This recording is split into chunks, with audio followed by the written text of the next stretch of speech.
Okay, I guess it's better now. We try to get accustomed to this new area.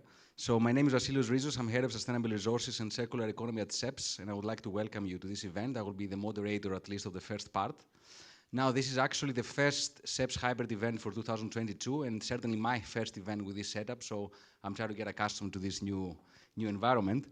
So a very few introductory words from my side. I think it is well known that Europe has an established carbon pricing mechanism since 20 years ago, and I'm referring to the emissions trading system. Now, with the Paris Agreement and the majority of the world's economies moving into the direction of adopting net zero targets, we see the emergence of different policy mixes, some of them having emissions trading systems at their core, while others adopt different approaches, as you will hear later. Now, at the same time, the issue of carbon leakage has really entered the center of policy discussions in climate policy. And the EU, as we all know, plans to put in place a specific tool, a mechanism to address carbon leakage risks, and I'm referring to the Carbon Border Adjustment Mechanism. And of course, this has already spurred a debate in Europe, but also beyond, about the need of having such a mechanism in place. Now, all of these issues highlight, of course, the importance of having in place mechanisms or platforms or tools for international cooperation. And in this context, the development of climate hubs is one of the concepts that have emerged recently as an option for providing a structure for cooperation in the field of climate and in the field of climate diplomacy. But of course, there are still many open questions about what will be the goals, the structure of such structures, and their ultimate objectives. Now, today, in the next 2 hours, we will try to take these discussions forward in this dedicated session in the field of international cooperation and climate diplomacy. And I should mention that we organized this session in the event of a new SEPS report that was published just, I think, a couple of hours earlier on our website, a report on carbon pricing, and you will see that there is an overview of different approaches and mechanisms globally. And the event, both the event and the report have benefited from the financial support of the UK Mission. Now, in terms of structure, we will start with Marina Skrinar, who is Director of Climate, Energy and Trade in Europe at the UK Department for Business, Energy and Industrial Strategy. I'm getting accustomed. Who will provide a keynote speech. Then we will continue with Milan Erkerbart, who is Research Fellow at SEPS, who will basically present the key messages of the report I was referring earlier. And then we'll have a panel with speakers, starting with Cyrielle Loisel, who is a policy officer from DG Klima from the European Commission. And then we will continue online with Dallas Bartrow, who is Senior Fellow from Resources from the Future. So let's see how this connection will work in practice. And we will conclude with Liri Vrate, who is Director Climate from Hydro. Now, hopefully, we will be having enough time for discussion in the end. And we will try to take questions from people in the audience, people who are physically present today, but also for people who will join online. And two last things I would like to note is, first of all, that the event is live streamed at this moment, and it will be made available later on YouTube in case you would like to go back to the messages. And secondly, and most importantly, following the discussions, there will be drinks here at SEPS and networking cocktails like the good old times. So we're very much welcome all of you to stay and for the drinks later. And to the online participants, maybe next time you join us at SEPS, because this is the format we would like to also continue in the future. Now with no further delay, I would like to give the floor to Marina Skrinar. Marina, thank you for joining us today. I know that the UK has made ambitious climate commitments, and you have a lot of open discussions in place. So how do you see international cooperation in this field moving forward, also from your perspective?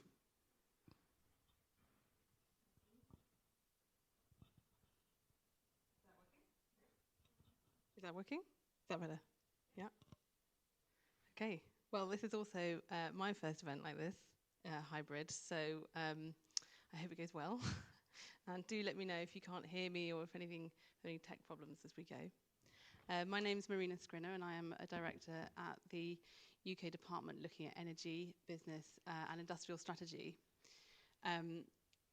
It's a department where we bring together the work that we do on energy and climate change and business. So carbon leakage really feels like I'm in the center of the department, sometimes too much so, but it's a really fascinating subject, and I'm really pleased to be here today. So thank you very much for inviting me, and I'm looking forward to hearing about the report as well. I'm going to talk a little bit about the UK's policy and some of the questions that we're looking at in the UK, but I'm also really looking forward to the panel event and hearing what questions you have to us all. So the UK is driving global climate ambition through leadership in multilateral fora, including through the COP26 presidency, of course, that we still have until November when COP27 happens, and through the G7 presidencies. It's also, we work very closely through diplomatic networks, but also through our international climate finance commitments. Cyril and I were just talking about the partnerships that we are progressing on climate through the G7. So it's a really interesting area of work at the moment. And I think I'm particularly pleased to be here in Brussels today talking about this, because this area has always been one of partnership and collaboration and a common purpose with the EU. So it's a real pleasure to be here. We in the UK are strong supporters of carbon pricing and a pioneer on carbon markets through both our domestic action, but also our support for the uptake of carbon pricing schemes around the world. Putting a price on carbon is recognised as an important element of climate change mitigation. It provides a cost-effective and technology-neutral way of reducing emissions and mobilising the private sector. It can also offer social and biodiversity benefits as long as related safeguards are met. The UK's net zero strategy, published last October, reiterated the important role carbon pricing will play as a tool to help fulfill our ambitious climate goals. And we recognise that carbon pricing is most effective when it is deployed widely and across borders. As you will know, the UK launched our own carbon pricing system, the UK Emissions Trading Scheme, which sounds very familiar to many of you, which is the EU Emissions Trading System, but different. And we announced it, we launched it at the start of last year, and it covers the power sector, energy-intensive industry, and aviation. But that wasn't the end of it. We're not standing still, as you here in the EU are not as well. And just last week, on Friday, we launched a consultation on proposals to further develop this scheme, including on setting a cap, which is consistent with our net zero trajectory, reviewing free allocation, so that it is consistent with that cap, and proposals on scope expansion to the domestic maritime sector. Alongside this, we've launched a call for evidence to explore waste incineration and energy from waste potentially being brought within the scope of the scheme, as well as a call for evidence on the benefits of including greenhouse gas removal technologies within the scheme. But we're also keen to cooperate with other countries and jurisdictions, and we've reiterated in the consultation published last week that we are open to the possibility of linking the UK ETS internationally. Moreover, we want to increase our multilateral cooperation on carbon pricing, which can include less formal things such as exchanging information, sharing best practice, promoting the sort of integrity of the systems and how they can sort of talk to each other, or through even more practical forms of cooperation, such as linking. So these efforts are directly linked to the issue of carbon leakage. In the UK, we don't see carbon leakage really biting yet, but as we all ramp up our efforts to hit net zero, it will. And we need to plan now for the investment decisions that are being taken for the next decades. So we are trying to make sure we're taking steps now that tackle carbon leakage. Any country that is ambitious in tackling carbon leakage and is trying to put a proper price on carbon will face the same challenge. We simply don't want to force our industries to decarbonise, but then get undercut by businesses in jurisdictions that are not taking the similar action. Because not only do our businesses lose out, but also the planet misses out. So with all global challenges, the best solution is an international one. We need to work with our partners to ensure our collective efforts towards net zero are not undermined, and that we are incentivising others to take ambitious action too. And that points to a multilateral effort that is as inclusive as it can be, working together to tackle carbon leakage at the source, Basically, the ideal is that everyone has the same level of ambition, because then carbon leakage disappears. It's not a problem anymore. However, we recognise that different countries take different approaches to regulation, decarbonisation, and many countries are further along the journey than others. And it's really important that we, through our work, help developing countries, particularly with technical assistance and capacity building. That's why one of the G7 finance track initiatives really focuses attention on the benefits of carbon pricing, to build not just a common understanding of carbon leakage risks, but also to develop the tools and insights that we can all use to tackle it together. There are a number of interesting international ideas in this space: the IMF's proposal for the carbon price floor, the OECD's the sort of looking at equivalents of different regimes, and of course the German Climate Club, which brings together sort of different aspects of all the same problem. And this is why we're also in the UK driving action on global industrial decarbonisation. So, for example, we've got the industrial decarbonisation agenda in the G7 climate track, for which obviously Germany also a driving force, and also through the Industrial Deep Decarbonisation Initiative, which sits under the Clean Energy Ministerial. And it aims to create market demand for low carbon industrial materials. It's the kind of carrot end of the stick of the other carbon leakage measures could be. And it really focuses on the harmonisation of embodied emissions and standard setting, because this will mean that we can all work together collectively with a shared understanding and have tools that talk to each other. We have committed in the UK through the G7 to explore this idea of having this open, cooperative, sort of international climate club that has been proposed. And we want to make sure it's consistent with international rules and really that has participation beyond the G7. We are keen to advance a common international approach to measure the carbon footprint of key products and to assess the comparability of different approaches to emissions mitigation. However, it's really important to me that I want to emphasize that we are not naive about the challenges in building an international consensus, or complacent about the fact that this could have quite a significant impact on certain sectors of our economy. So in parallel, we are developing our thinking of domestic measures.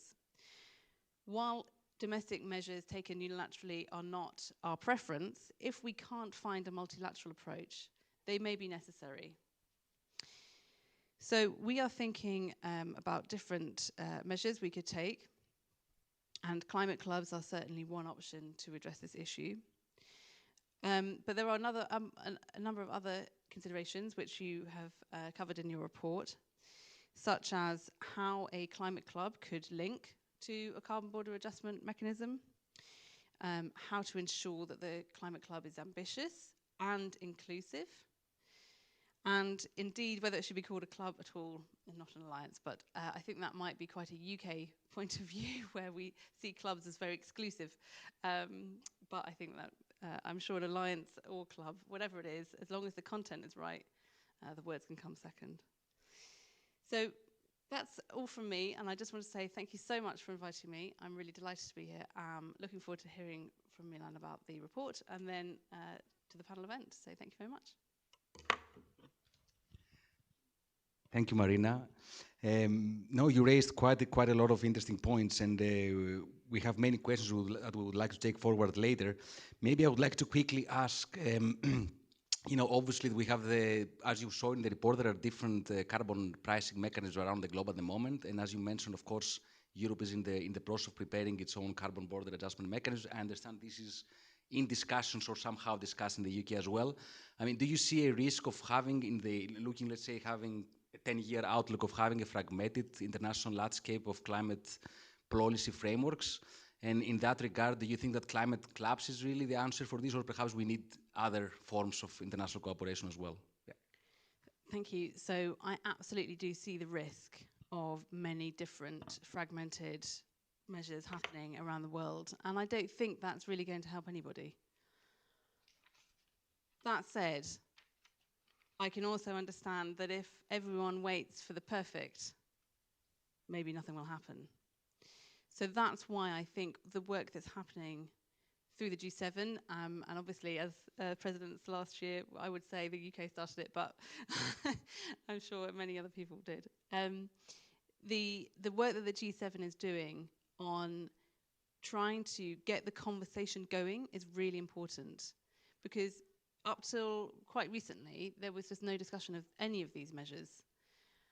And now, whether it's through a climate club or whether it's through things like the TESSD framework that's happening at the World Trade Organization, all of those avenues for discussion are really important and will make a big difference to the cooperation between the different measures.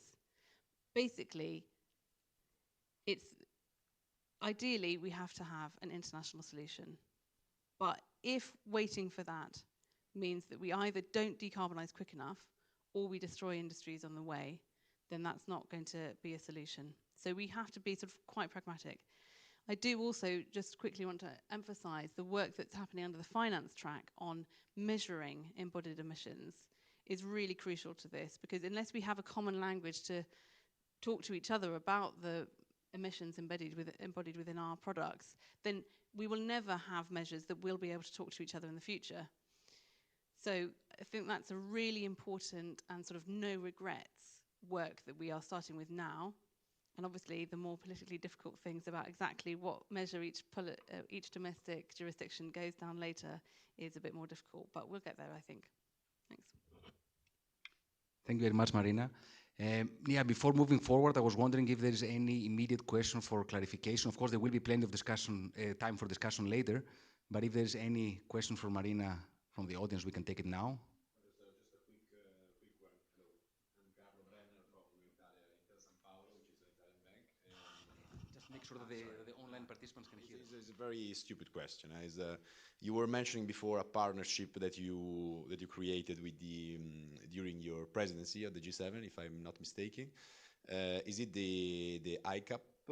What is the name of the club that you mentioned before? Are you thinking about the Industrial Deep Decarbonization Initiative? That's the IDDI. It's the one that with India. So it was launched at COP. Okay. It's one part of the COP breakthrough campaigns where we are working closely with India, but also others, to look at standards within industrial products and measurement, and also looking at things such as sort of procurement standards and how that can help drive the demand for low carbon products, industrial products, as part of this kind of push for the demand side of people wanting to buy low carbon products rather than always just thinking about stopping them from buying the high carbon ones. Okay, thank you very much. Thanks. Okay, I guess we can move forward. Thank you, Marina. Now we'll move on to Cyrielle Loisel from DG Klima. Cyrielle, thank you for being with us today, first of all.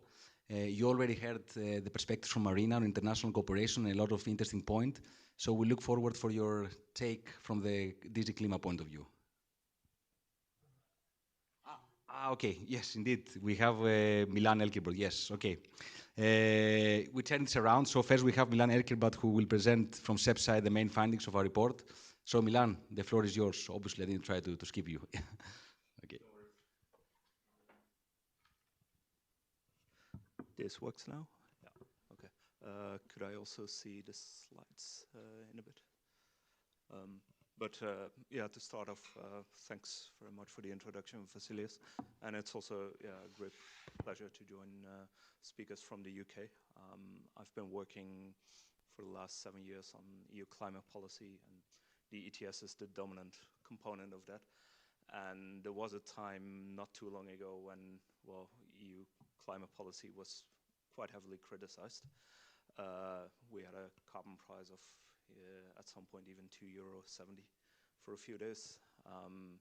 But then we could always point at the UK, while still a member, with a carbon price floor. Look, if you actually have a little bit of a higher price and still a lot lower than it is today, it does have an enormous impact, especially when you have alternatives, which the UK had in its electricity system. And I think, yeah, that message did come through. And well, in the end, now that the ETS is reformed, we also see the same thing EU-wide. It's a very credible climate policy, I think, even though we need a broader policy mix as well. And yeah, that's good news. So I'd like to just go a little bit through this new report which we're having. You see the cover page here from our website. I did not write this alone, of course. There were 3 of my colleagues involved, who I should also thank. One of them here, Eduardo, and 2 people joining online, Julie Bryn and Francesca Chapman. So it was a joint effort. A few messages then of this report. In a way, we went back to a rather fundamental question in climate policy, really something on which you can find academic literature going back to the 1960s and the 70s. Should you go for carbon taxes or taxes at all, or regulate quantities, which is what we do in emissions trading. And yeah, for us it was useful to also keep in mind that when all this literature was developed, I mean, climate science did exist in a very embryonic stage, but we definitely were not talking about net zero yet. So it was all about very modest reductions or just flatlining emissions. And a lot of the theory was also based on general environmental pollution. But we still have a tool set based on that literature, while now we need to move to net zero. So what are the lessons we can draw from that? And that's also why we try to reinterpret the choice of policy instrument of taxes versus ETS in the light of net zero. And then, yeah, there are some strong proponents of carbon taxes, which we in Europe do not have then, except at the national level. The IMF is actually a bit more of a fan of these, because they say it's easier to implement, easier to integrate in a policy mix, and you don't have this nefarious issue where if you then have other policies as well that reduce your emissions, that it then undermines the effectiveness of your carbon market. This was indeed an issue which we've spoken about many times in the EU. But I mean, to defend emissions trading as well in the context of net zero, there is a very fundamental benefit to it, and that is that we know with net zero that we don't need to reduce a little bit. It's really about eliminating emissions as far as possible. And in that sense, the ETS really scores well, because we have a cap in the system, both EU and UK, and a very transparent trajectory that is going down to zero. In the case of the EU, it's right now 2058, but if the current Commission proposals will be adopted, it's 2040, which isn't even that far away in terms of investment cycles for industry. There's also the flexibility, because you get a financial asset, the allowances, which you can allocate. We also looked into the evidence for the effectiveness of carbon pricing and for carbon leakage. And one of the things you often find when you start looking into did carbon leakage actually happen is, well, no, it didn't really. If you look at the empirical evidence, and then there's 2 potential explanations for that. Either we saw the risk very well and we took steps to avoid it, which is great news for policy making, or the risk maybe wasn't that high. But the key thing here is that it's about risk, which is a political assessment. We try to be objective about it, but there are limits to that. So how did we look at carbon leakage and carbon leakage risk in this report? I mean, the first thing we try to highlight is that in policy debates, there often is an understandable conflation of 2 concepts, namely carbon leakage risk and protecting industrial competitiveness. And indeed, the two things can happen at the same time. If you, due to domestic climate policy in one region, just displace emissions, then clearly it's not good for your competitiveness as well. But the two can also be different things. It is possible, if you have a well-designed policy, and maybe carbon border adjustments are one of those, to mitigate the risk of carbon leakage, but not necessarily protect competitiveness. That might not be desirable for everyone, but it also makes it easier to justify certain measures taken. Then we also try to have a perspective that's a bit forward-looking on how managing this risk should evolve over time. And today we have a situation where it's usually assumed that in Europe we have advanced relatively low carbon producers, and then the rest of the world is higher carbon. That's a bit stylistically the debate, and in many cases that will be true as well, but we cannot perhaps assume that this will always remain the case. Sometimes carbon intensity is just a matter of the age of your capital stock, and very importantly, the rest of the world should also be moving ahead with industrial decarbonization, even if inherently they will do so at their own pace. That is also the logic of the Paris Agreement, which allows countries to set their own domestic targets. Another dynamic we will get is that as industrial decarbonization advances, you will see some very low carbon producers, maybe even carbon neutral, both in the EU and elsewhere. We've also, in the steel sector, for example, seen announcements of very close to zero carbon steel being produced in India or in South Korea. Obviously, you cannot slap a border tax on something like that. You can try to account for it, but these products will definitely be better than the EU or the UK average. So you need to account for that in your policy design. Another dimension we looked into in the report has also been frequently debated in Brussels, and that is what role carbon pricing should play in the policy mix.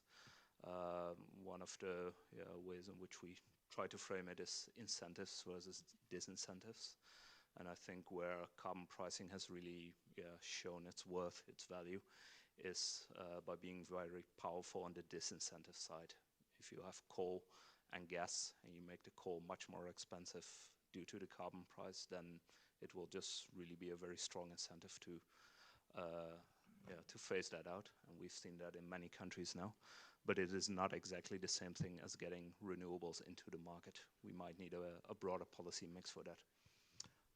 So when we talk about energy intensive industry, we need a whole lot more innovation there. And we don't always have the equivalent yet of renewables, a genuinely carbon neutral, climate neutral technology that is available at scale already. So for that we may need many other policies in the regulatory domain, in R&D, industrial policy even though for parts of the EU that's never been the most comfortable topic. And related to this topic, there's also the topic of implicit carbon pricing. There are some countries that make the choice not to do anything with carbon pricing whatsoever, some for ideological reasons, others because they simply don't see it as worth trying. And even countries that in the past used to really advocate for it, like the US, do not seem to be very keen on moving ahead with it at the national level, at least. But if you go for other regulatory approaches, they might still have a carbon price or cost involved. It's just implicit. You need to calculate it. You look at how many greenhouse gas emission reductions you get and how much it actually costs to implement a policy. And in some cases, these implicit carbon prices can be very high, hundreds of euros per ton. Doesn't mean that they're useless. It just means that, or inefficient. It just means that a policy has a very specific target. Another very sensitive, interesting dimension then is if you as a country want to move forward with a regulatory policy mix, not with carbon pricing, and you are faced with the EU wanting to implement its carbon border adjustment mechanism, can you then point at these implicit carbon prices of your own policies and say, well, look, we're doing some very serious policy, but it's not carbon pricing. We'd still like you to take it into account. This is something some congressmen in the US have mentioned, and also the European Parliament Trade Committee has looked into it, although did not go as far as really promoting the position that this should be equivalent to real carbon pricing. Final question then of the report is, what about these climate clubs? Marina already mentioned to some of these elements. There is controversy whether it should be a club at all, because clubs have members and therefore also non-members. And is that really in the spirit of the Paris Agreement, which we finally got the entire world signed up to? Also, some people prefer to speak of a carbon club, which seems a little bit more aligned than climate or aligned to carbon pricing. But if you talk about a climate club, you can raise the question of whether it also should be about things like adaptation support, climate finance, a much broader agenda on low carbon technology, diffusion, etc. So this is the final part of our report where we try to be as broad as possible, not necessarily because that's the best way forward, but because we want to open and move forward with the discussion of what such a club or an alliance could entail. And we very much hope that this will also be still the topic of our discussion today. So thank you very much for that, and back over to you. Thank you, Milan. Okay, is there any question from Milan in our report? Anything that was not clear or any questions you might have? Okay, nothing for the time being. Maybe I ask a quick follow-up question, Milan. I know that there is a dedicated chapter in the report on the debate between emissions trading systems and the carbon tax, the carbon tax, basically. So I was wondering, sometimes it's good to go back into the theory and research. So is the literature conclusive in this debate about what will be the benefits of this scheme and of its approach, and under which condition? What would be really the conclusions that came out from your research and going back into, let's say, the basis of it? No, I think if I would say that it's a conclusive debate, I immediately create a lot of enemies on one side. It's not. I don't think it ever will be. It's about a choice of uncertainty. Do you want to be uncertain about the price, which can be a benefit, price discovery, or about the outcome, which you have with ETS, or that's certain then. But maybe another thing to say here is that while there has been an incredible literature on the differences, you should also not overestimate these or exaggerate them. The similarities are greater, and the real differences are between carbon pricing and regulatory or subsidy-driven policies on the other hand. Both carbon taxes and emissions trading are market measures because they create a price signal, even though only an ETS creates an actual carbon market. Perfect, many thanks. Thank you, Milan. And now I think we can move to Cyril Loisel. I'm sorry, it's your turn now. So thank you for being with us. And we look forward to your perspective also from a DG Klima point of view. Right, can you hear me? No. Let me turn that on. I think now you can hear me, right? Okay, so thank you very much for the invitation, and thanks a lot for the presentation. I think this set of issues is a difficult one to apprehend. There's so many facets, but I think the presentation and the report are really helpful to help us embrace the full range of issues there. Some of the concepts discussed here are very promising, and we can all see the benefits, but at the same time, the devil is in the details, and those nefarious details, I think the report enlightens us all on some aspects of it. Now, you prompted me to comment on some particular questions. Number one was how does the Cbam proposal strengthens EU carbon pricing policies? I think for that, it's important that we all see that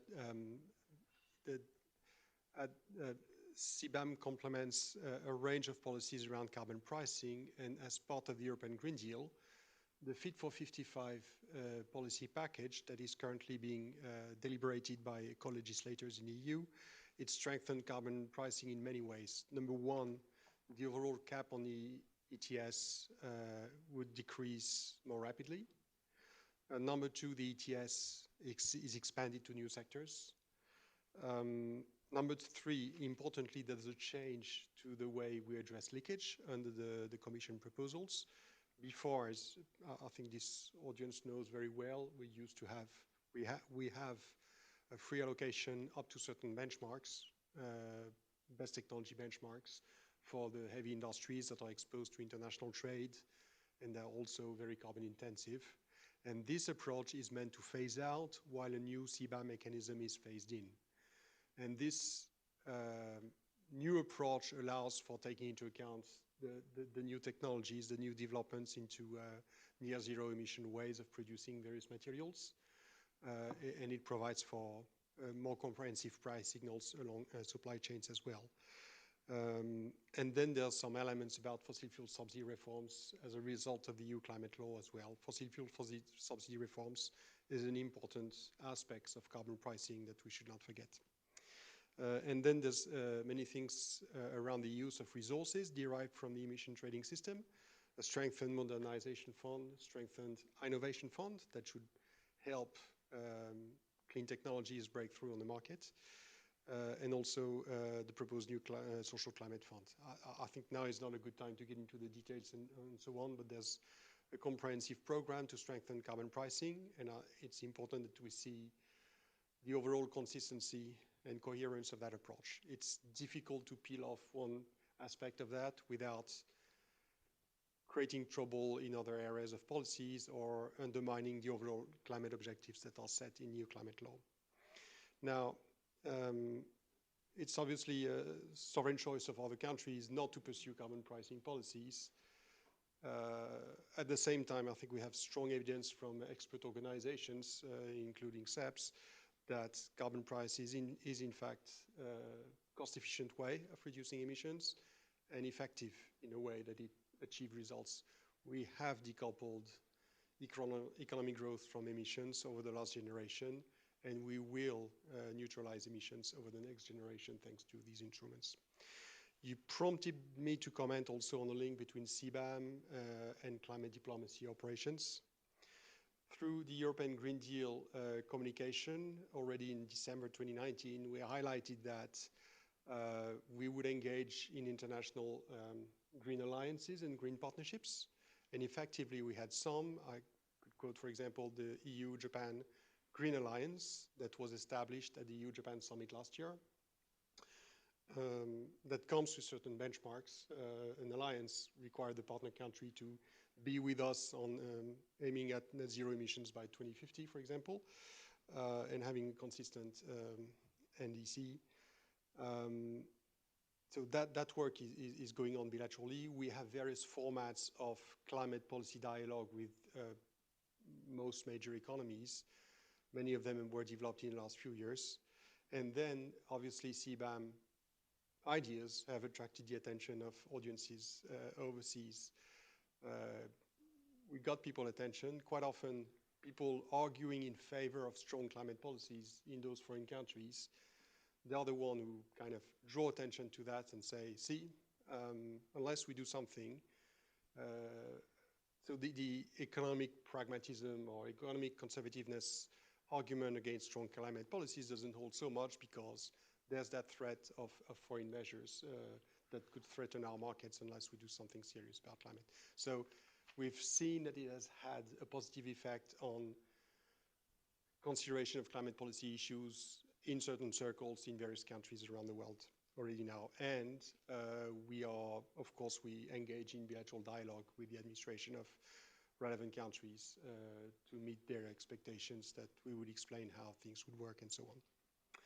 You prompted me to talk also about the emerging climate club proposal and what it could entail.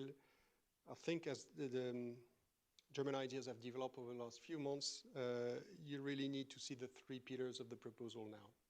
One is, there's one you approached in the report about the range of issues around carbon pricing, carbon leakage, and addressing that. There's a second one about industrial decarbonization, and we discussed that a bit as well. And the third one about establishing partnerships with third countries. I think for all of that, we can see the opportunities, but there are challenges as well. The bunch of issues around carbon pricing and carbon leakage, it's particularly challenging from methodological perspective, but also political considerations to some extent. So it may take time for things to develop fully. For us, I'd say we're engaged with interest and along with, I would say, 4 principles. One is this needs to complement our policies. There's no way that kind of concept could undermine the ambitious policies of some of the members. We have the Fit for 55 package, including Cbam. So the Climate Club should build on that and not stand in a way of adopting and implementing EU policy measures. It's important to see that EU member states have always stick together in supporting each other in making the bold policy choices, the hard political choices that are required to pursue climate neutrality and an ambitious 2030 targets. And it may be that some other countries are not ready to make those hard political choices, but we should not undermine our own approaches for the sake of pursuing those collaborations. The second principle is anything we do has to be compliant with international trade rules. This is very important. The Cbam proposal in particular was carefully crafted so as to be consistent with rules, with trade rules. And nothing we do internationally should undermine this approach. Number 3, we need to, what we do in G7 setting and with other partners should facilitate and not undermine our capacity to engage with major emitters in emerging economies as well. So it needs to facilitate encouraging and facilitating strong climate action in those countries too. It should not kind of create artificial barriers, so to say. And number 4, we need to think about coherence, synergies with across various processes, because some of these issues are discussed in various forums. If you talk about carbon pricing, we have a Florence process whereby we have regular conversations with other, the administration of other countries who implement emissions trading systems. We have the G7 carbon market platform, we have the ICAP partnership, and so on. So there's a number of processes where we discuss these issues already. In terms of industrial decarbonization, I think we mentioned the Clean Energy Ministerial Industry Deep Decarbonization Initiative. We have the G7 International Decarbonization Alliance. We have the Glasgow Breakthrough, of course. We have Mission Innovation that helps with research policy towards clean technologies. There's a number of work streams under the International Energy Agency. There's the Early Movers Coalition that was elaborated in the US administration. So there's a number of processes out there, and we need to think about avoiding discrepancies and promoting synergies across these processes. Now, you prompted me finally to talk about how the efforts in EU to promote, what efforts we're doing in EU to promote competitive low carbon industries, and also in a way that is supportive of developing country partners. I talked about some aspects of the policy mix earlier. We have a range of policies at EU level, but also at national level, at local level. This combined with initiatives from the private sector and so on. So there's kind of a network of elements in there, and carbon pricing is very much at the heart of that. Beyond this, there's also a number of instruments that are geared towards opening lead markets for zero emission commodities, because beyond the 2030 emission reduction targets, We know that our vision for climate neutrality in 2050 requires certain near zero emission commodities to dominate the market in the 2040s. And if this is to happen, then we need already to open those markets in the 2020s. So we need dedicated instruments to make way for those products on the market, even though they may be a bit more expensive for a period, and they are traded on highly competitive bulk markets. So there's a range of things that are under consideration, including with the EU Innovation Fund that is attached to the emission trading system, also in the context of the EU industrial policy, and so on. As we open lead markets for zero emission commodities, I need to underline that this is really a win-win for countries around the world. That's the thing with clean technologies, as opposed to kind of pipeline politics where sometimes it can be of a win-lose discussions. For clean technologies, whatever efforts one country is doing to make clean technologies more affordable and more readily available to the market, then it benefits the other countries as well, because it helps break down the cost wall, and those technologies after a few years will be more accessible and affordable to all other countries. I'll stop that for complementing this landscape of issues and look forward to engaging in a discussion. Thank you, Cyrielle. Lots of perspectives and different issues. Maybe I touch upon one area, the climate clubs discussion. And I was wondering, at least from a conceptual point of view, which format or focus would you think would be more attractive or more interesting, let's say, going forward? I mean, do you think that such clubs could have a regional focus or perhaps a global focus? Would they offer more benefits if they would focus on specific areas, let's say carbon pricing or carbon leakage, or having a broader scope? I mean, are there any particular actually gaps that you see that they could be actually addressed by climate clubs, or most of these issues are addressed by other ongoing initiatives? So I think that's another fundamental question. Yeah. Well, I think it's generally a range of considerations that come into play around carbon pricing, around industrial decarbonization, and around partnership with third countries. And I think the G7 members haven't really worked out these issues just yet. And for some of these issues, it may take more time. And then the forms will follow the functions. I think there's no conversation on the forms of that this thing could take right now. Okay. Thank you very much. Maybe we move to the next speakers, and then there will be plenty of time for discussion. We can take questions together from all the speakers. So we have with us our next speaker will join digitally. We have Dallas Bartrow, who's Senior Fellow from Resource from the Future. Let's see if the connection will work. Can you hear us and see us, Dallas? Yes, I hear you. I see you. Perfect. Thank you very much. I know you had an early start over there for us, so thank you. Yeah, thank you for taking the time. So yeah, we look forward to your views about the future of international cooperation in the field of climate. Well, thank you. Thank you to everyone in the room for your patience with putting up with this hybrid technology and approach. And I really appreciate the invitation to make a couple comments today. First of all, I want to say I had the opportunity to look at the draft report, and I am really thrilled about the discussion in that report and many of the conclusions that are reached. It's a terrific discussion overall, and I don't say that lightly. I really think it's a wonderful contribution. So I was prompted, in addition to hearing these fine presentations already this afternoon, your time, I was prompted with some questions also. And first to ask about the prospects for large-scale carbon pricing in North America today. At the national level in the US, I think everybody there in the room knows that it's very unlikely. At the state level, we have pricing in California. In Washington State, in 2023, will be the second jurisdiction in the US to have economy-wide pricing implemented.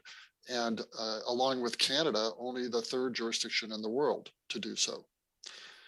Other states, New York and Massachusetts, could follow, but it's not likely to spread like wildfire, we say, across other states. There is pricing in the electricity sector, however, that is spreading. In the Regional Greenhouse Gas Initiative, there's 11 states now, and starting probably the third quarter of 2022, Pennsylvania will begin auctioning allowances, and is expected to join in January of 2023. Pennsylvania is a very resource-rich state with coal, natural gas, and renewable resources. So it's very important that Pennsylvania could be joining this in the regional greenhouse gas initiatives. And then at the national level, as I mentioned, there's Canada, which has an innovative structure of national carbon price backstop and a provincial level policymaking. I'm not going to talk further about Canada, although we could talk about it. I'm going to emphasize just perspectives coming from the US. So what are the policy options for industrial decarbonization in the US? Explicit carbon price, as I say, unlikely, but also problematic in ways that I think the authors of this report appreciate with respect to a Cbam mechanism. There are many, in the US context, there are many facility-specific constraints to address air quality, environmental justice goals, et cetera, that would drive down the apparent or explicit carbon price that one would otherwise observe in a carbon market.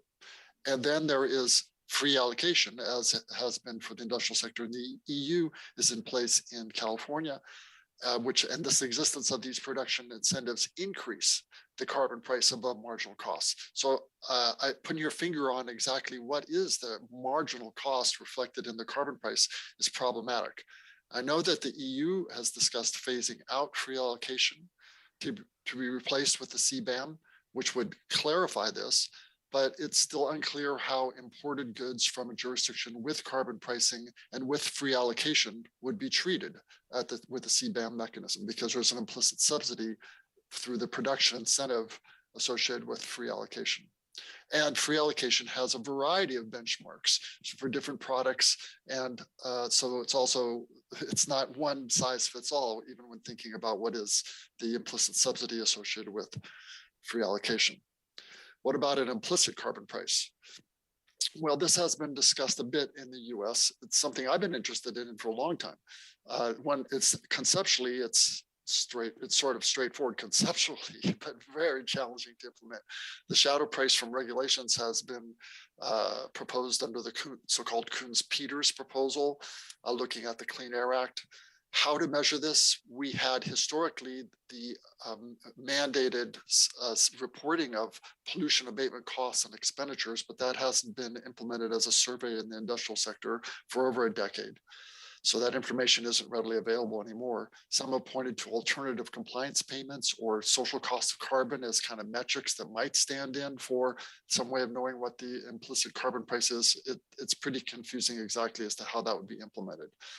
And then third, there's the role of performance standards, which are, when we think about as tradable performance standards, are like baseline and credit systems that apply often within a portion of the value chain of an industrial product. For example, the fuels portion or some inputs.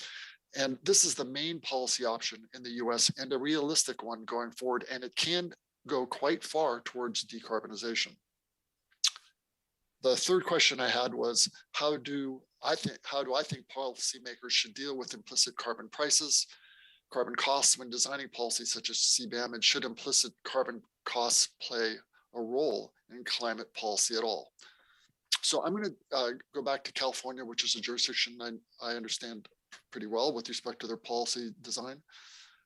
And it's the only jurisdiction in the world that I know of, to my knowledge, with a carbon border adjustment mechanism in place, and that is applied to electricity imports. So imagine that there's two neighboring states selling power into California with comparable emissions intensity. If one was, well, I'll label it a regulatory jurisdiction, it may have achieved this outcome with renewable support policies and other types of policies that disadvantage fossil fuels. And the other might have used carbon pricing.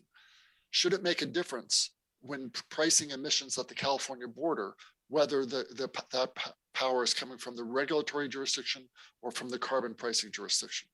To California, it would not matter. But for efficiency, to an economist, it probably should. The carbon pricing jurisdiction will sell product at a higher marginal cost because that cost includes the resource cost of reducing emissions, just like in a regulatory jurisdiction. Plus, it has the carbon price burden in addition to that, and effectively the carbon pricing jurisdiction is pursuing output reduction or conservation within its border with the higher product price. But paradoxically, if regulation is less efficient, as pricing advocates would often assert, then the total costs per ton of the implicit carbon price in the regulatory jurisdiction could be greater than the resource costs plus the carbon price of the pricing jurisdiction. So it's challenging. And do implicit carbon costs matter? In this story, no. What if the carbon pricing jurisdiction used output-based allocation and provided an effective subsidy? It would confuse things further.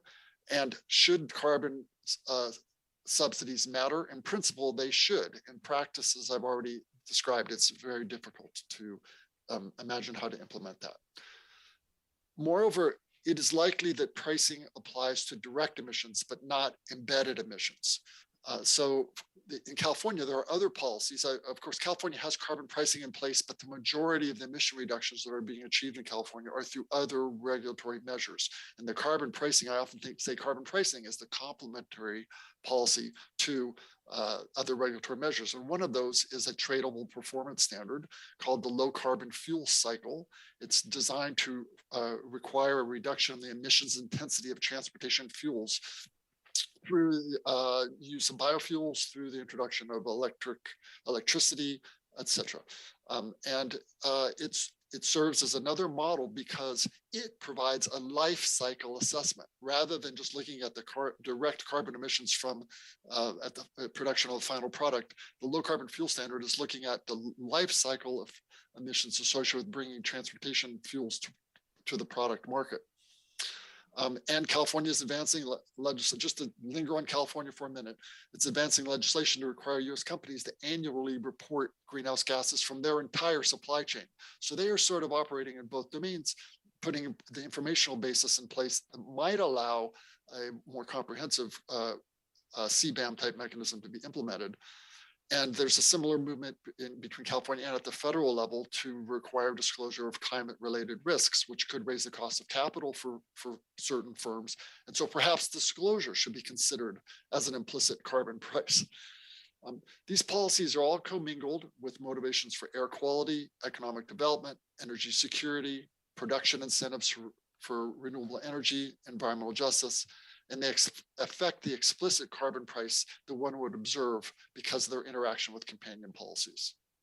So I want to just take 2 minutes more and close by considering instead a climate club. First of all, I think that the report does a wonderful job juxtaposing a carbon club versus a climate club.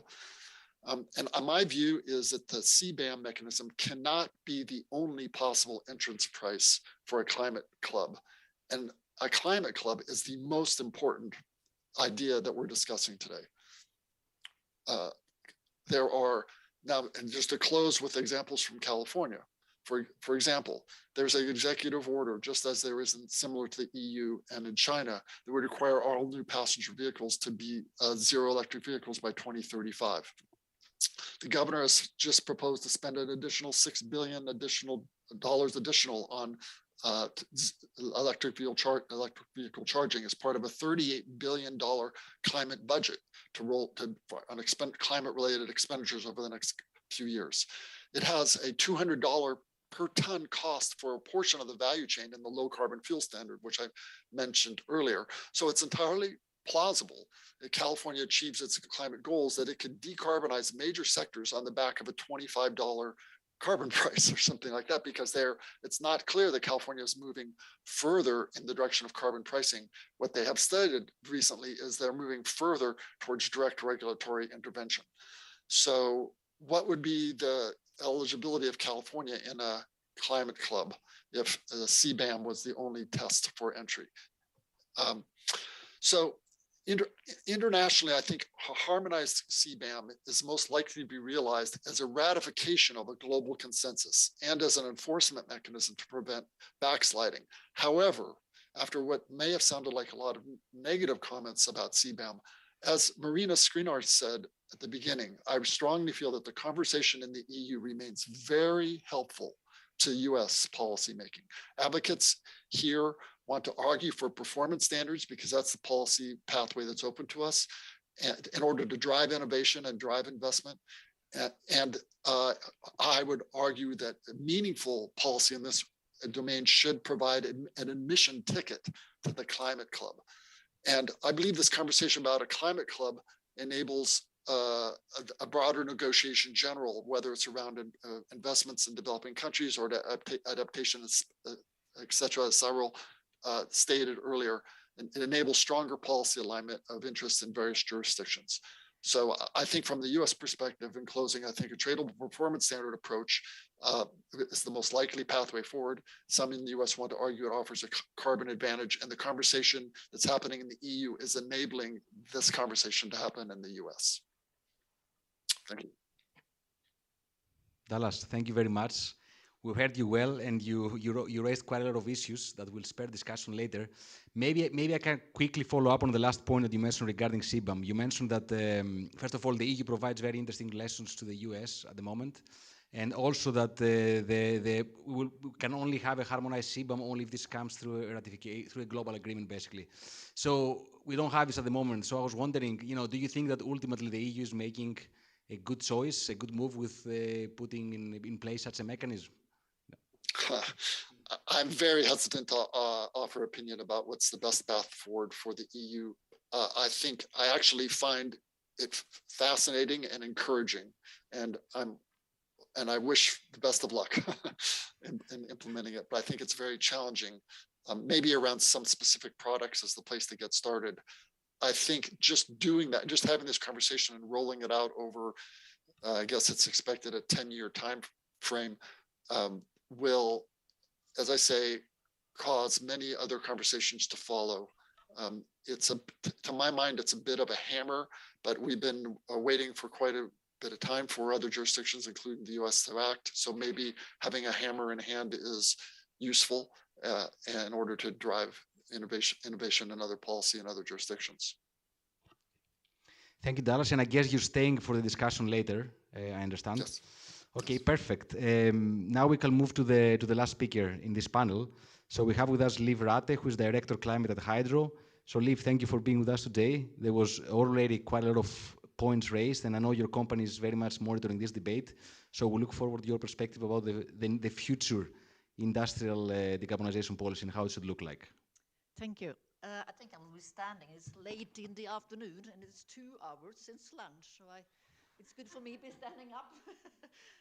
And also a starter, I think I will start with a negative message.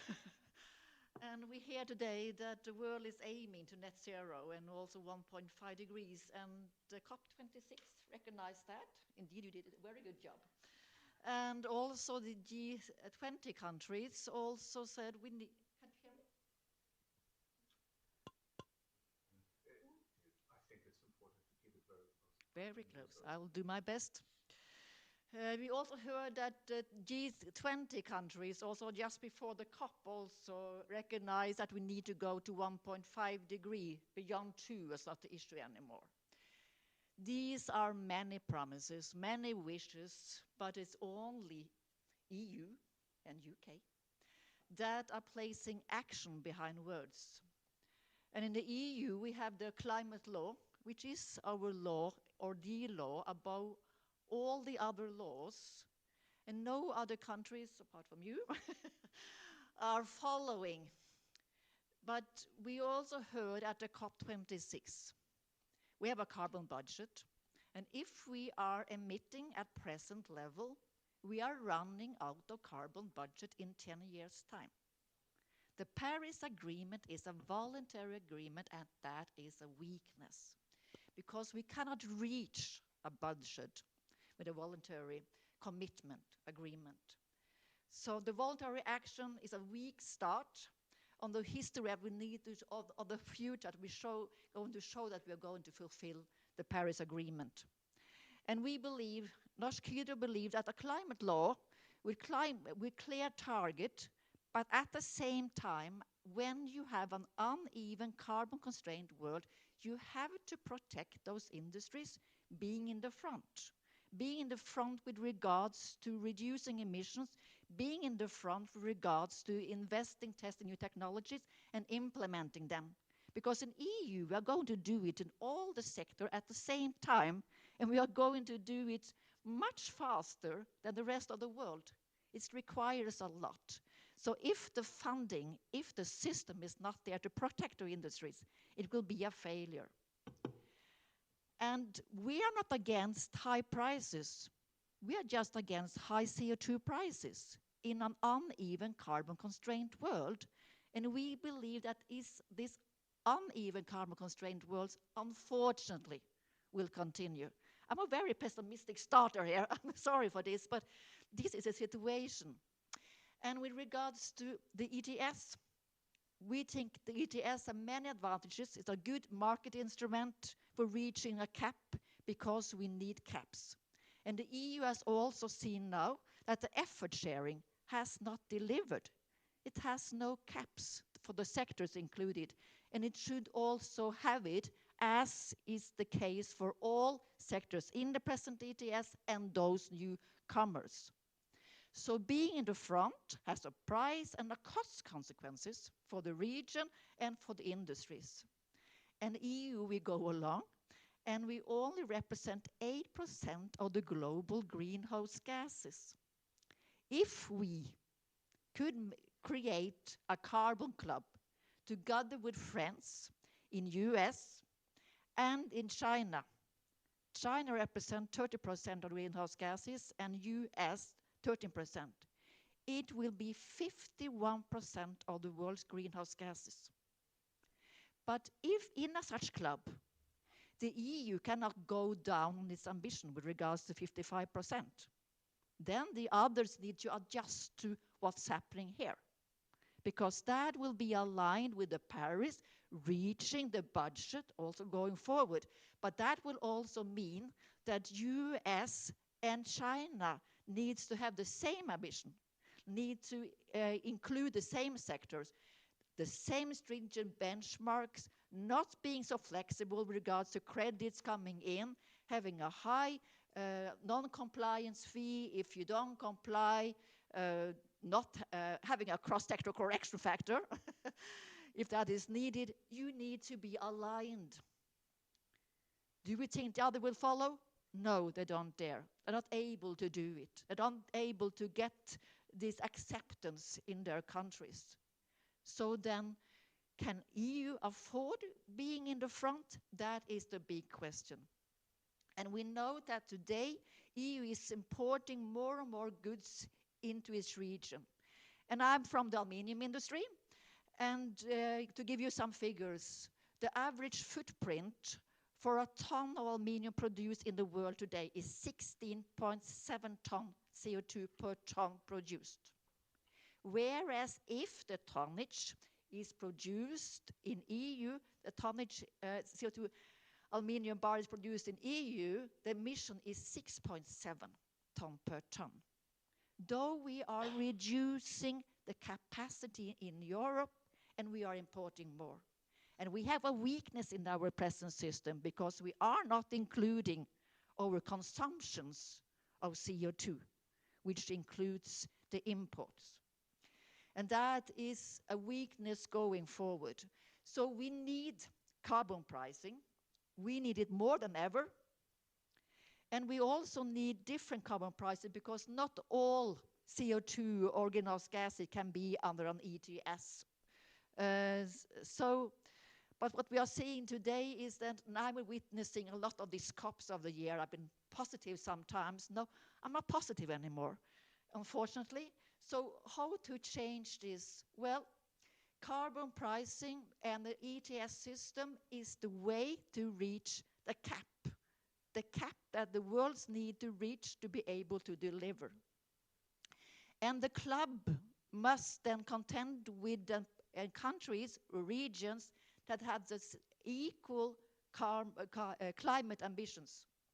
It must be fixed cap, not with a carbon intensity target that we see now China is then implementing. Because that carbon intensity target do not reflect that we have a budget in front of us. And all those clubs and all those carbon pricing systems require that we have standards with regards to how we monitor, over emissions and report them.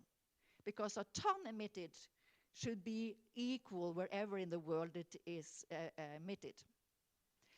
Many say to us as an industry that is the price that is counting with regards to for having industries acting. That's not the case. The case is that we see that the cap is going down the EU, so we need to perform and we need to deliver according to that. A price, on the other side, is a hindrance because the price is there at the same time as we are transforming to the net zero pathway. And then having too high operational cost means that we have less money available for investment in new technologies, new performances. So more look at caps and don't make the price too high because that limits our capability to perform. And with regards to these carbon clubs to be a success then, they must have this standard because otherwise we will be discussing Cbam or tariffs, whatever, between the borders and spending too much time on things that doesn't matter because what's matter is the budget being equally ambitious between us. And we see clubs today. We have a club today in Europe. We have a club between the EU and European Economic Area, a country where I come from, Norway, is a member of, and then Switzerland. And that is functioning. And we have a same club within Western Climate Initiative and Quebec, which is also functioning. And to be honest, the Western Climate Initiative and Quebec is more transparent, more easy to adapt to than I think the EU ETS system because it has so many complexities with its structure. I think that making it more difficult for other countries to say that's a club we want to join.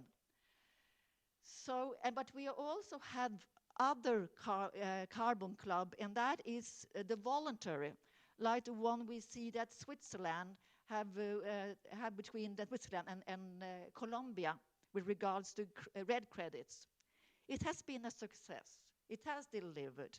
It has avoided double counting. It has been avoiding also that that trees have been chopped down in one area, and then you are counting it wrong because you don't include the area with regards to what has been delivered.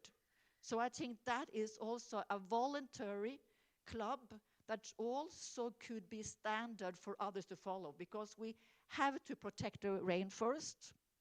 And I think the best thing to do that is by voluntary action. So to conclude, not being so negative as I started, the EU cannot deliver on this alone. So we need those carbon clubs. We need to work together. And we need to be able to cooperate on this. This is a common threat for us all. And we should not be afraid of doing actions now. And we should not make it too complex, all the system and the differentiation between what one country is doing towards what another country is doing, because we are spending time on the wrong things. So I welcome voluntary clubs, regional clubs, and national clubs. Thank you. Thank you, Liv. That was you had very concrete vision of how these clubs should look like, and I think that adds to the discussion. Maybe I could just quickly follow up on this. I mean, if we think that these clubs could offer added value, do you think that the EU could also join such clubs with countries like China, for example, and have really concrete discussions on carbon leakage and competitiveness? Do you think we can go that far? Yeah. It's a very nice thought, but then China needs to change, not EU. Because China has this carbon intensity way of measuring performance improvement with regards to industries in their ETS now for the power sector, which is 4 gigaton, which represents 10% actually of the world's greenhouse gases. It's a very important step to do. But as long as you are allowing your country to still increase your emissions up to 2030, you're not aligned. What I started to say in the beginning, we have only this 10-year budget left. And China is definitely taken large part of this budget going forward. So if China are willing then to change with regards to ETS and making it a cap system and also a cap trajectory, and also be willing to say that the goal must not be to protect the industries, that you lose sight of what your goal is, because it's possibilities in the ETS as we have today in the present ETS to protect industries by free allocation. I think we could have free allocation up to 2030 still. There are still not, the cap is still allowing it for the industries, but there are still flexibility there. So I think they should not be that afraid that industries can decarbonize without the cost being too high. Okay, thank you.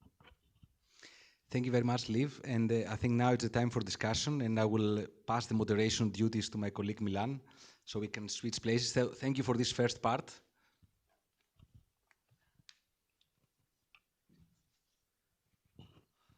Yes, thank you very much, Vasilis, and also thank you to Liv for your very provocative discussion also, which I think is really interesting also for us. Maybe I try to stick a bit with to incite some debate, keep it provocative.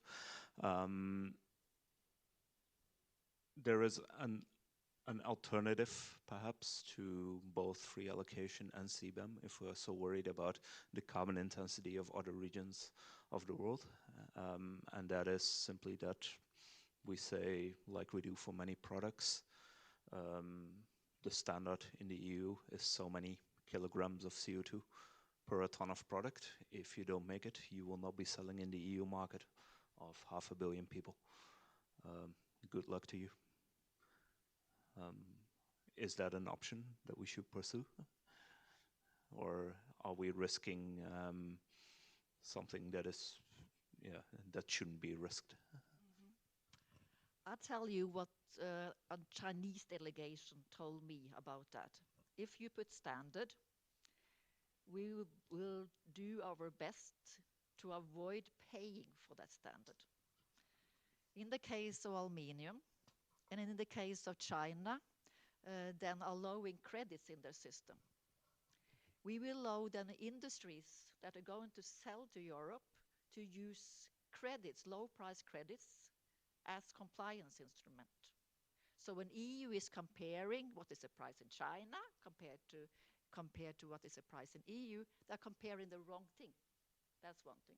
And the second thing also with regards to this standard is that an aluminium bar, you cannot judge by looking at it to say if it's produced by recycled material. And China is also doing more and more recycling, and recycling has a much lower CO2 content. And thereby the Chinese don't pay anything because the CO2 content in the product is so low. So circumvention becoming a huge possibility with regards to then putting standards, and that you will see that importers will do their best to benefit from. So in reality also what you're saying, it's simply not feasible. There are measurement problems and the system will be gamed like we have also seen with many other regulatory approaches. Maybe I also return to the representatives from policymaking. You've heard from Liv then that it is really only Europe that is moving ahead with real action rather than rhetoric on industrial decarbonization. Whether that's true, maybe not. Everyone would agree. But we have the Paris Agreement still with differentiation. So, I mean, we've often read op-eds in the New York Times or something, or the FT saying we need a global price on carbon, signed a Nobel Prize winner in economics. Probably still won't happen. How do we move out of this? How can we still have a constructive debate on this? Maybe Marina, you can.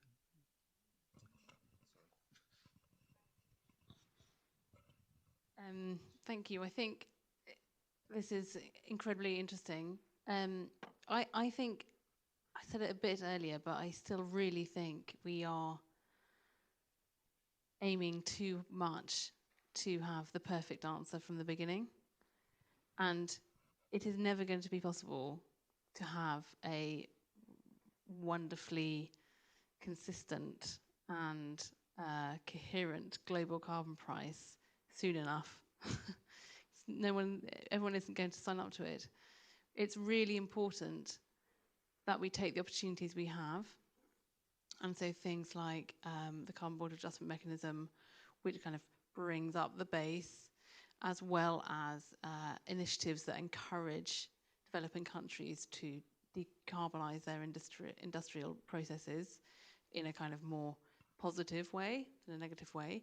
But also, I think this characterization of you having to choose between a carbon border adjustment mechanism or a product standard or procurement rules, or I don't think it is either or. I think the world needs to progress all of these measures and make sure that they are absolutely right for the sector you are trying to target. Because we also have spoken today a lot about sort of industry, but industry is very varied, and there are many different products out there and many different industrial processes, and trying to have one tool to fix it all isn't going to work. And so I think we need to progress all the different policy measures, including product standards, because then you can have, you might have a measure such as a carbon border adjustment mechanism, or a global or a common carbon price that brings up the floor of what the sort of worst product can be that is traded. But something like a product standard is much better at encouraging further decarbonisation and really reaching towards zero carbon or near zero carbon products. Whereas otherwise you're always just bringing up the rear and just sort of making the worst a little bit better. I think it's really important that we have a mix of measures so that we can really progress the front of the pack as well as bring up the back.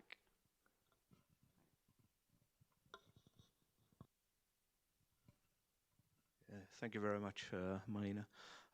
One thing that also came up a lot, I think, both from the UK and the EU side, is the importance of lead markets. And this debate has picked up quite a bit of attention, I think, in Brussels the last few years. But now, especially in the Nordics, in some industry, there are genuine climate neutral industrial producers in steel, for example, and also a little bit in cement. And it's expensive to produce that, but right now they find a market for it already, because there are a lot of other players around the world who buy these products and actually want to show in their supply chain that we are properly green. Would it actually be the case, or could it be the case that there is sufficient demand for it, and that the bottleneck is rather accelerating the capacity to produce? And what should be the role of policy there beyond carbon pricing? Maybe Cyril, you want to? Well, it probably depends on the commodities and on the markets and on the technologies. It may well be that some of them find their way to the market, or to niche markets at least, because you're always going to have more sustainability-minded sections of the market that can look into voluntary certification schemes for certain features. But overall, there's a sense that with the emerging technologies that are not market ready just yet, there will be a need to help them get to the market in this decade. And so we're looking into some of the policy instruments that can help do that. Voluntary commitments by private companies are helpful. Quite a number of European companies made a commitment under the Early Movers Coalition, for example, launched by the White House last year. But also there's a strong role for public procurement, both from regulatory perspective, but also initiatives that aim to facilitate knowledge sharing among local governments, such as the Big Buyers Coalition in Europe, that support each other in finding ways to source products more sustainably. And then there may be policy options such as carbon contracts for difference. I know it's been tested in some EU member states, and it's an option on the table as well, if need be, for further consideration. Liv, please.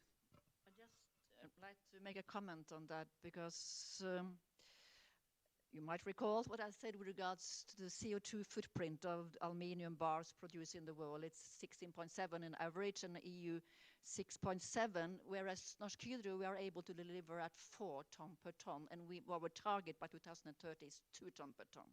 Is somebody paying for this? Yes, somebody is paying for this. But what this somebody is paying is a small margin, and hopefully that will increase over time. But it's starting. I think as we foresee it now, it takes a long time before the extra cost you have for bringing it down to 2 ton per ton is covered by the customers. Yeah, thank you. I'm also looking a bit at the audience. If there are any questions, please just raise your hand and we'd be happy to give you the floor. Also, Eduardo, if there's anything online, then we might get to that.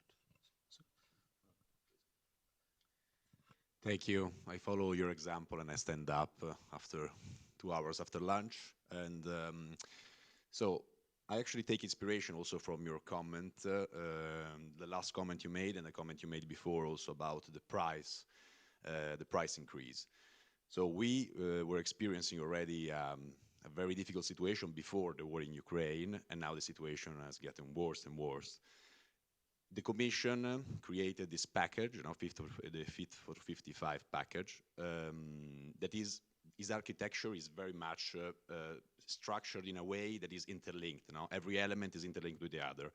So it's a structure where, for what I understood of the package, every element has a correspondent in another element. So, for example, we know that with the ETS 2, we are going to put a burden on families and businesses that is going to be very high. And so there was the proposal of the social fund, just to help families to deal with the future.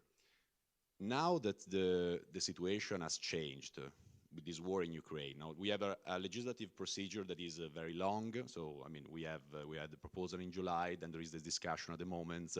Already the discussion before the war in Ukraine said was going in a direction to cancel, to delete the part of ETS 2. So what do you think? Do you think that there can be like, which editing of the package can be done at the moment? And do you think that perhaps the social climate fund can be used also in another way that was not conceived at the beginning, but perhaps to face the current situation? I mean, I'm talking not in theory, but very much in practice. I received the compte annuel from Engie for gas, and it was a tragedy. So, I mean, I'm not joking. It was a tragedy. So that is the first comment. So what do you think it can change considering the current situation? And the other question I had was about, I have it here. Taking inspiration from you, you mentioned before the topic of carbon removal. I know that the European level, there is something going on carbon removal. There is an inception impact assessment going on in this period. Do you see perhaps, I don't know if you are following this dossier, but do you see like some initiatives coming out on this specific field? And that's all. Sorry for being long. Thank you very much. No, 2 very interesting questions. So I'd also be very keen to hear about the perspectives on this other ETS, even though we've been talking about industry, which is already covered by the ETS. We mostly hear about this other potential ETS in the EU from the perspective of the to-be-added sectors. But it might, over time, also have an impact on the existing ETS. So what are your thoughts on that? And then indeed on removals, negative emissions. This might be relevant if the cap reaches 0, because absolute 0 is not an option. Yeah, maybe we start with yeah, and then Marina.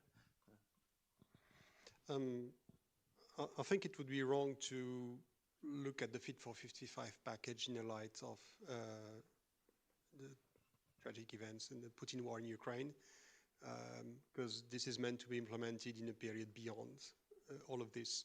So we shouldn't be overly informed by the current disruptions on energy markets, for example, when considering that. Obviously, you know about the Repower EU communication. So there are measures about the short-term disruptions on the energy markets, and at the same time, it talks also about a drastic acceleration of the clean energy transition and fast forward to the climate goals, because that agenda remains still very much there. It's not put aside temporarily. When it comes to removal, so one thing is carbon farming initiative under the biodiversity strategy and farm to fork strategy as well, I think. And then another thing is a system to certify removals, both organic removals, if you want, and kind of technology-driven removals. It never was, and it is not becoming front and center in EU climate policies, because it's more of a residual solutions when you've decarbonized as much as you can. But at the same time, if you are to get to net zero in 2050, as we are, then there's no way around working on the removal side of it as well. Thank you. Really good questions from you, Carlo. Thank you very much. On the removals side, I would say that I think it's important that we think about greenhouse gas removals in our design of our ETSs, whether EU or UK. And I think what it demonstrates to me is the need to constantly be evolving our systems to work with the completely different situation we will find ourselves in. If any of us are successful at all in making the transition towards net zero, the economy that we work in, that we live in, will be very different in 10 years' time. And so it's important that we plan for that now. So yes, we are including questions about it in our consultation now, but it's not because we have an ETS, it's not because we have lots of technologies right now that need to that we need to take advantage of, but because they are in the horizon, and we need to be able to look at that now. I think this also goes back to the whole question about a climate club. And the thing that I find most difficult about a climate club, and about, in fact, a lot of climate policy in general, is what you were saying about Fit 55 package, where everything is connected. So where do you draw the line? And with a climate club, it would be much easier in some ways to reduce it down to just maybe emissions trading schemes or carbon pricing schemes. But then you start to lose the ability to bring others who don't have carbon pricing on board and promote that provocatively positive conversation around driving ambition. But then you end up trying to rerun the UNFCCC. So trying to draw the line around these issues is really, really tough. And it's why reports like this are so important. But I think it's a conversation we have to keep on having. And we can't just think we're going to find the answer one day and it's all going to be solved. I think we have to keep on looking at it. And just very finally on the point about the horrific, invasion of Ukraine and the subsequent impacts that is having on energy markets. As you were saying, this absolutely is reiterating and reconfirming that clean energy is secure energy. And if that's what we want, then clean energy is the most secure. And that is where all the work that we have been doing is only going to be progressed and hopefully accelerated so that we can survive the real difficulties that such volatile gas and oil markets is providing for all of us as individuals as well as policymakers on our energy bills. So just to really reiterate that we absolutely agree with that. Thanks. Thank you very much, Marina. So I'd like to first ask a question to Dallas, and then I think Liv has a question to the Commission, in fact. But yeah, Dallas, you gave a really interesting overview of regional activity in North America, not national. And I'm just wondering, in the EU at least, the carbon leakage debate is always very intense. It dominates discussions, but at least we have the system covering 30 countries. We don't need to debate it, leakage among each other. But in the US, it seems that might happen if you have all these regional initiatives. So are you concerned about this? And maybe also, since the topic of negative emissions came up, do you see the inclusion of that as being suitable for carbon pricing systems? Those are big questions, Milan. Thank you. Leakage is for sure a concern in the US regional and state and regional markets. Empirical looks at the industrial sector in California see that there has not been important leakage or any leakage at all, similar to the findings in your report for the EU. For the electricity sector, there is evidence of leakage in California and in the Northeast states. My view on this is that it erodes the cost effectiveness of the emission reductions that are being done in those jurisdictions, but those prices are low anyway. And I don't think leakage has been a primary concern to like the effort to try to expand these programs. So there in the industrial sector in California, there's free updating output-based allocation. In the power sector, California has its essentially its Cbam mechanism. In the Northeast states, there is no mechanism. They just monitor it. It's observed, but it's not fatal to the program. The question about negative emissions or something like carbon capture and storage is a very controversial question where increasingly it's the environmental justice community that has spoken against CCS because they see it as a pathway that allows a continued operation of fossil facilities and fossil fuel extraction and refining, which is so often located in disadvantaged communities. And they want to see those economic operations phased out, those industrial operations phased out, rather than see them as part of an industrial pathway that includes carbon capture and storage or something like that. So right now, California is going through its regular 5-year planning process, a new scoping plan with 4 different scenarios, and 2 of them have CCS imagined as pathways to achieve their net zero goals or their goals by 2035 and 2045. And it's very much in the mix right now. Finally, Milan, I would just like to comment on what we heard people say previously, which I thought this has been a great conversation. The point that Liv offered of that we need carbon pricing, but the price can't be too high. We need a cap and we need to drive investment. I don't want to come out as to appear to be selling or overly promoting performance standards, but I do want to make the observation about how they might fit into the policy mix. And Marina called for, indeed, this policy mix. I like to envision tradable performance standards as a carbon price or carbon tax where all the revenue remains in the sector.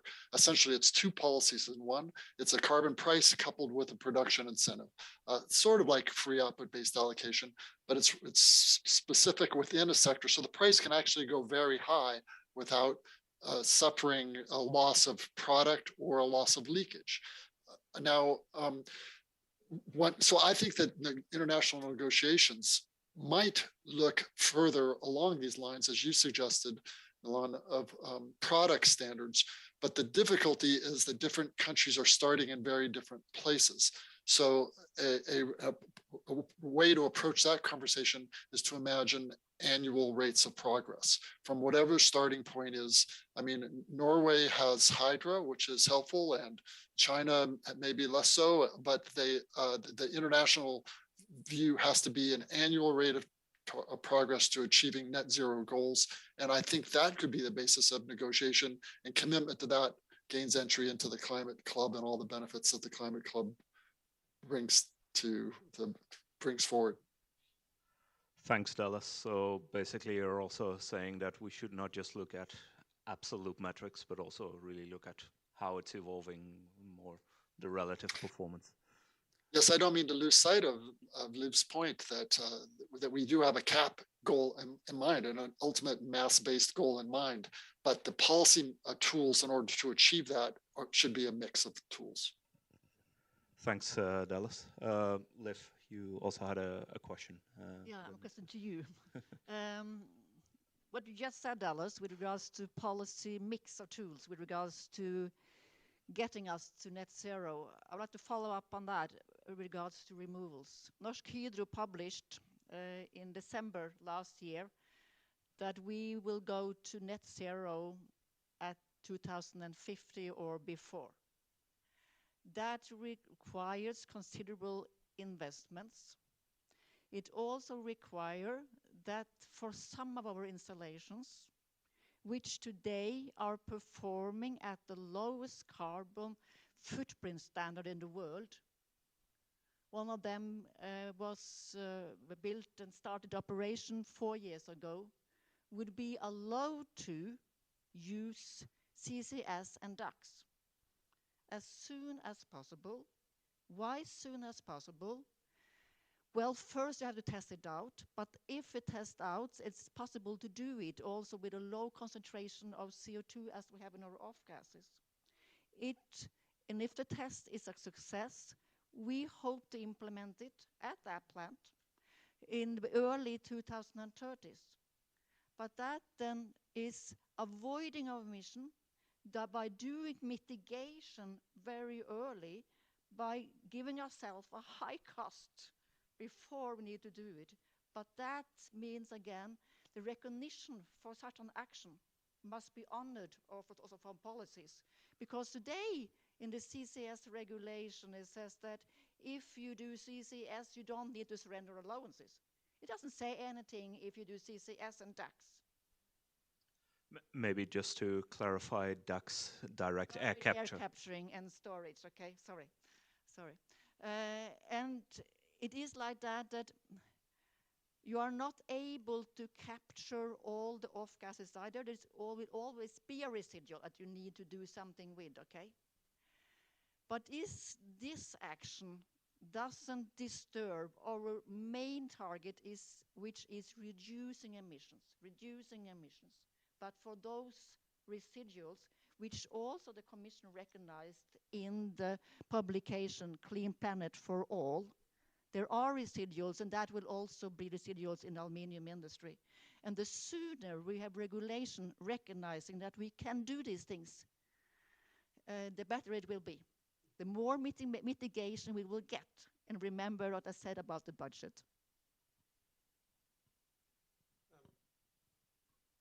The DTS is, I think, over 20 years old in terms of the first policy proposals that were made, and then obviously it needs to catch up with technology developments, and it may be that there are some issues in the margins that needs to be addressed.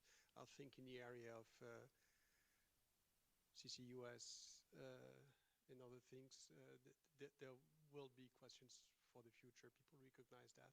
That's also a point for the work on certifying carbon removals. So yes, bear with us that the system needs to keep up with the technologies as they develop, and it's not always in real time. May I turn some questions? Oh, you had your question? No, please go ahead. If you I had some questions for Dallas, if that's allowed. Yes, please go ahead. If Dallas is still with us. So you were mentioning implicit measures, implicit carbon pricing measures, and in particular performance standards. So it's a dual question. Number one is, can you elaborate on the extent of those implicit measures and how they would be addressed? For example, if you take a fuel tax, I can easily figure out how I would compute the equivalence on the back of an envelope using an emission factor. When it comes to a performance standard, I could maybe conceive that it would be doable, but then there are more exotic options out there that are kind of sometimes considered under the broad heading of implicit measures. So where do you draw the line, and how would you compute the equivalence for those measures that are, in your view, within the line? And the second associated question is, of course, if there was consideration of implicit measures, then for proper equivalence, the EU implicit measures would be taken into consideration as well. And we do have some performance standards on certain sections of the market. So bearing in mind that the computed EU price would then be somewhat higher than the EDS going price, how would our foreign partners react if our approach was amended to address that? Thank you for the question. I don't pretend that it's easy to do this or that it's even entirely feasible in every case. Recently, we looked at tradable performance standards in the transportation sector in the US, of which there are 4. And 2 of those are clearly defined, can be interpreted as costs per ton basis directly. So it's essentially a performance standard that applies to one portion of a product chain, whether it's the vehicles or if it's the fuels. The other 2 that we looked at, the value of the credits was not denominated in dollars per ton, so one would have to do a conversion, but we did in our paper do a conversion to interpreting what is the cost per ton for each credit that was being traded in the market. So the advantage of a tradable performance standard is there is an observed price, and sometimes you can easily observe what the cost per ton is. Sometimes it takes interpretation. But the remaining challenge is that the tradable performance standard may not apply to the whole product cycle that is what we are really interested in.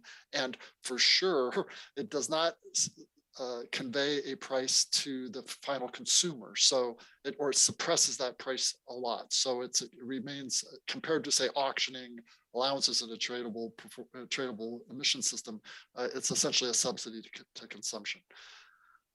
So I'll put that out there that in many cases there can be something that can be observed, and in many cases it's going to be really difficult. The way, operating in the laboratory of one's office, one can describe the constraints within a model that are implicit in various standards, air quality standards, et cetera, and observe the shadow prices that are revealed in the model, and take that as an interpretation of what is the implicit price. And one can find some evidence of that in the empirically in data from industry. And previously, the U.S., as I mentioned before, but had the PACE data, which were industry was actually required to report its costs and expenditures associated with environmental compliance. That survey has unfortunately been suspended. So one requirement might be that survey be renewed. It was widely considered as authoritative and accurate. There were legal penalties for misreporting the data associated with costs and expenditures of pollution control. And the other suggestion, which I heard suggested by someone on this panel today in slightly different vocabulary, is alternative compliance payments. That there are some policies in the US where a firm can, instead of achieving a standard, can pay some fee instead and delay compliance. And so that would be perhaps a way to observe an explicit price. And then from that, one might be able to work out a cost per ton for CO2. But as you said, I fully agree. This is very complicated. It's going to be difficult to actually implement, and the EU has many product standards also that relate. So my viewpoint about the Cbam conversation is really that it enables the more important conversation of the climate club, and in the context entry to the climate club and all the benefits that accrues, including essentially the basis for trade, imports and exports, is something like a performance standard that was rigorously observed and enforced and perhaps tied to an annual rate of progress rather than a specific standard that enables a negotiation on an international basis. And that's what we need to do.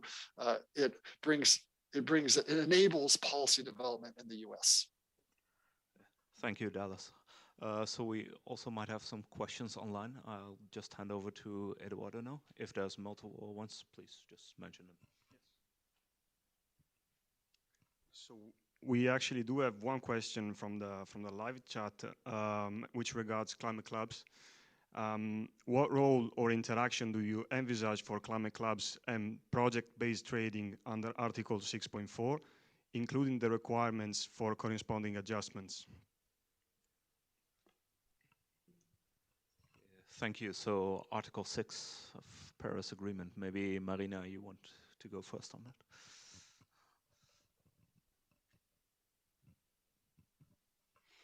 Thanks very much.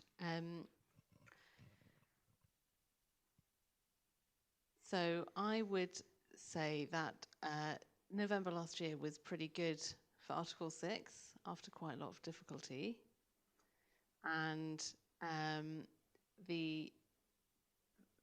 what I think we need to make sure we do is consolidate the success we have made and make sure it works and get the agreements that were made to really happen in practice.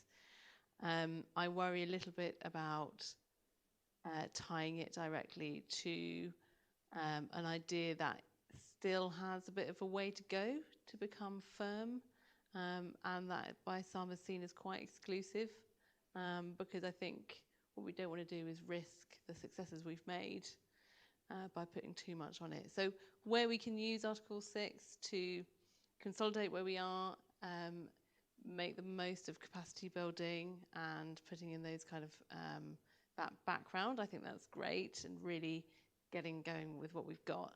I don't think we should try and I think we should wait a little bit more to really think about what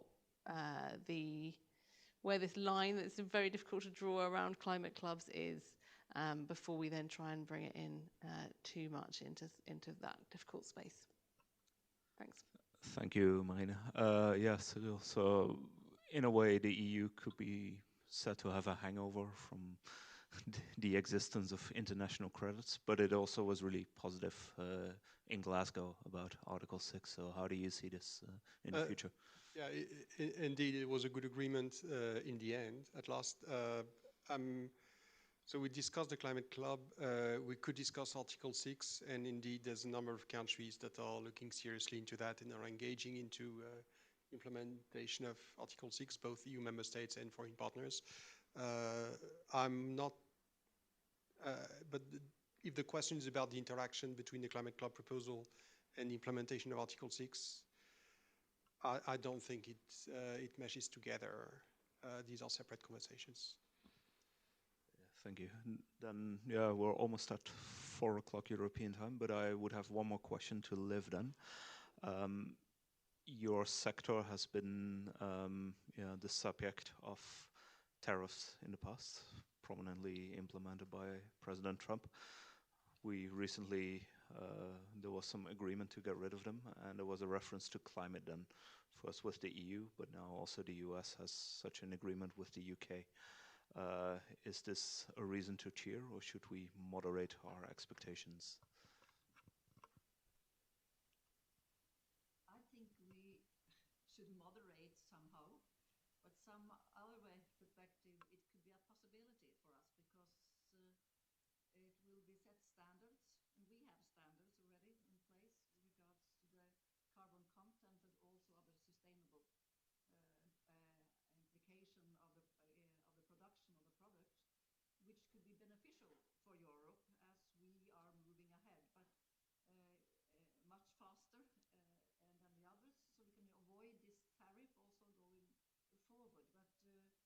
But the big climate benefit, if you bring it to that perspective, it's dubious. I'm not sure it will lead to so much.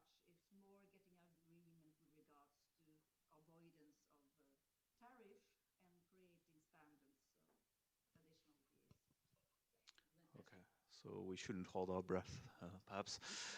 Okay, thank you very much, Liv. So we've reached the end of our conversation. I'd like to thank very much again the speakers that joined us, in particular Marina, also Dallas for joining us from the East Coast across the Atlantic. Cyril and Liv, thank you very much. I think, yeah, at the core of our debate was really this tension that while different countries are supposed to move at different speeds, it really creates a lot of problems for those that are moving faster, and on the ground that is still the EU and the UK. But then this should not deter us from moving ahead with climate clubs. And perhaps there are also some ways in which we can more look at softer forms of cooperation, even just about data collection. And Dallas also mentioned a few examples in which that can be progress at the US. And once we have more data also on things like embedded carbon, on implicit carbon prices, then the diplomatic conversation around climate policy will automatically advance, and maybe that's a benefit in itself. So with that, I'd like to close. The report is online now. It touches upon many of the issues we discussed today. I think we can send a link to everyone who registered. And yeah, for the people here, there are some drinks now, wine in this room. So let's move to that. And thank you very much to everyone.